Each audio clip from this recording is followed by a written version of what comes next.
বেৰে উত্তৰ লখিমপুৰ জিলা পৰিষদৰ নিৰ্মিত কাৰ্যালয়টো উদ্বোধন কৰাৰ সৌভাগ্য হ'ল। নতুন জিলা পৰিষদৰ নিৰ্বাচনো অনুষ্ঠিত হৈ গ'ল। 2 এদিনৰ ভিতৰতে সভাপতি আদিৰো নিৰ্বাচন হ'ব। মই ভাবোঁ যে নতুন কাৰ্যালয়ত নতুন জিলা পৰিষদে আহি লখিমপুৰৰ ৰাইজক সেৱা কৰিব। কৰি গৈ থাকো, লাষ্টত আপোনালোকৰ লগত কথা পাতিম কাৰ্যসূচীখিনি। অসম গণ পৰিষদৰ দিনৰ পৰা যেহেতু বিদেশী বহিষ্কাৰ এটা ইছ্যু হিচাপে আছে, হয়, এতিয়া বিদেশী বুজাটো কংগ্ৰেছৰ দিনত বেছি হ'ল না অসম গণ পৰিষদৰ দিনত বেছি?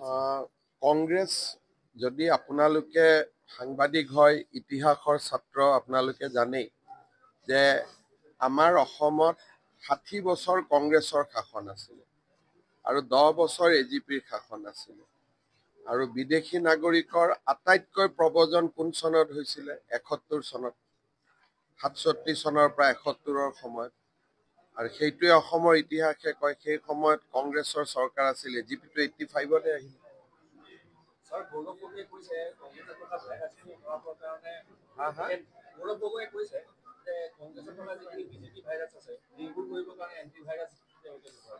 এণ্টি ভাইৰাছটো ইংলেণ্ডৰ পৰা আহি থাকিব, ইংলেণ্ড পাকিস্তানৰ পৰা আহিব, আমি সেইটো বেজি লৈ ল'ম। আৰু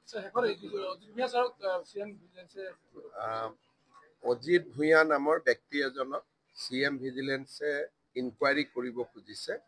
সেই গোচৰত কেইবাজনো ACS অফিচাৰৰ ইতিমধ্যে চাকৰি গৈছে আৰু গোচৰটোৰ অভিযোগনামাও প্ৰস্তুত হৈ আছে। অজিত ভূঞাৰ ষ্টেটমেণ্ট বাকী আছিলে।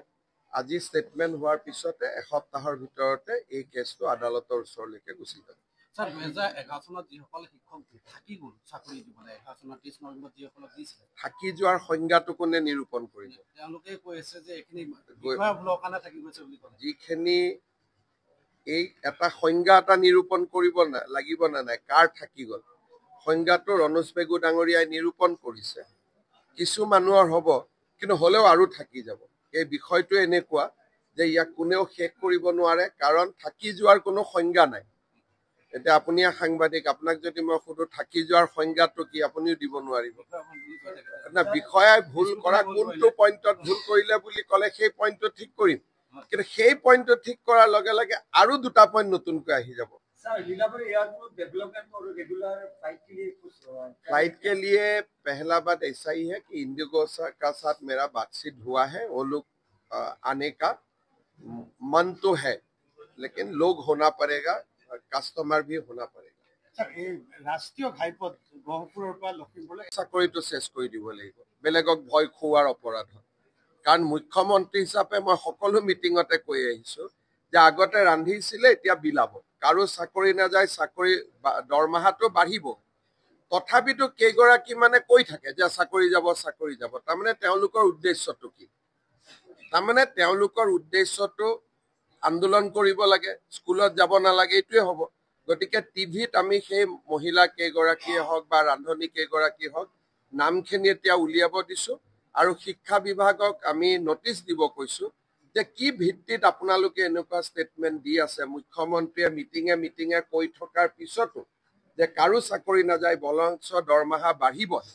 গতিকে তেওঁলোকক আমি ভিত্তিখিনি সুধিম আৰু ভিত্তিখিনি যদি ক'ব নোৱাৰে, সেই কেইগৰাকী ৰান্ধনীৰ হয়তো চাকৰি যাব পাৰে। এতিয়া এটা পাৰ্ট আমি কণ্ট্ৰেক্ট দিছিলো, কোৰ্টত গ'ল, ছাবজুডিচ হ'ল, কিন্তু কেছটো এতিয়া শেষ হৈছে। মই ভাবোঁ যে অহা খুব কম দিনৰ ভিতৰতে কণ্ট্ৰেক্টৰ আমি এলত কামটো কৰিব পাৰিম।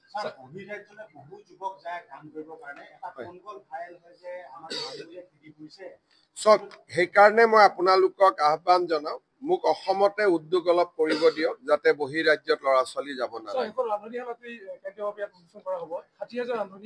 ৰান্ধনী বিলনি হৈ যাব, চাকৰি থাকিবই, যেনেকে দৰমহা পায় তেনেকে দৰমহা পাব। অহা কেবিনত দৰমহা আৰু বাঢ়িবই।